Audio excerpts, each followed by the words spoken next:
அனைவருக்கும் வணக்கம்.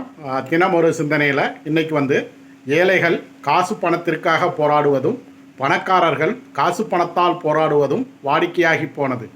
இந்த உலகத்தில் பார்த்தோம் அப்படின்னா பணம் அப்படிங்கிறது ஒரு தவிர்க்க முடியாத ஒரு விஷயம். ஒவ்வொரு மனித வாழ்க்கையிலையும் பணம் தான் அவனுடைய வாழ்க்கையை தீர்மானிக்குது. அப்படிப்பட்ட நிலையில் ஏழையாக இருக்கக்கூடிய மக்கள் என்ன பண்ணுறாங்க அப்படின்னா அந்த பணத்துக்காக தன் வாழ்நாளெல்லாம் போராடுறாங்க. ஸோ காசு பணத்துக்காக போராடுவது ஏழை மக்களாக இருந்தால் கூட பணக்காரர்கள் அப்படின்னு சொல்லக்கூடிய அல்லது காசு பணம் வச்சிருக்கக்கூடியவங்க என்ன பண்ணுறாங்க அப்படின்னா அந்த காசு பணத்தால் அவங்களுக்கு நிறைய பிரச்சனைகள் வருது.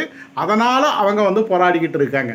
அப்போது ஒரு மனிதனுடைய எல்லா போராட்டங்களுக்கும் அவன் காசு இருந்தாலும் சரி இல்லைனாலும் சரி எல்லா போராட்டத்திற்கும் பணம் தான் பிரதானமாக இருக்குது. அது ஏழைகளாக இருந்தாலும் சரி பணக்காரர்களாக இருந்தாலும் சரி. அதனால் பணத்தை முறையாக பயன்படுத்துவோம், வாழ்க்கையில் வெற்றி பெறுவோம். நன்றி.